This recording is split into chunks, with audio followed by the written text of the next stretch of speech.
Miss world పోటీదారులను సెక్రటేరియట్కు తీసుకువెళ్లిన Telangana ప్రభుత్వం అంబేద్కర్ విగ్రహం వద్దకు ఎందుకు తీసుకువెళ్లలేదని మాజీ ఎంపీ వినోద్ కుమార్ ప్రశ్నించారు. ప్రపంచంలోనే గొప్ప రాజ్యాంగాన్ని ఇచ్చిన అంబేద్కర్ విగ్రహం వద్దకు, అమరజ్యోతి వద్దకు తీసుకువెళ్లకపోవడం సరికాదని అన్నారు.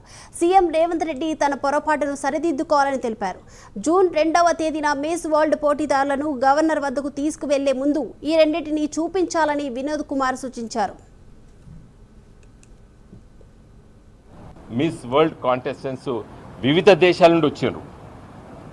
వాళ్ళు ఎందుకు చూడాలని అంటున్నంటే వాళ్ళు they are brand ambassadors of different countries.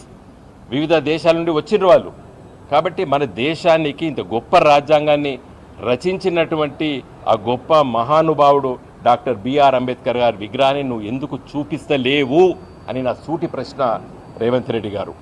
ఇంకా సమయం ఉంది, ఈ తప్పిదాన్ని మీరు దిద్దుకోవచ్చు.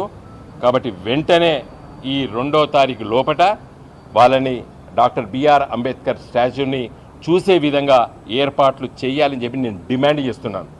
అదేవిధంగా 2వ తారీఖు నాడు మన రాష్ట్ర అవతరణ దినోత్సవం గవర్నర్ గారి దగ్గర తీసుకెళ్తున్నారు, మంచిది. ఎందుకంటే మన గవర్నర్ గారు తీసుకెళ్లే ముందు అక్కడ ఉన్నటువంటి అమరజ్యోతి ఏదైతే తెలంగాణ రాష్ట్ర ఏర్పాటు కోసం 1969లో దాదాపు 360 మందిని కాల్చి చంపినటువంటి నాటి ప్రభుత్వానికి మరి అమరులైపోయారు వాళ్ళు.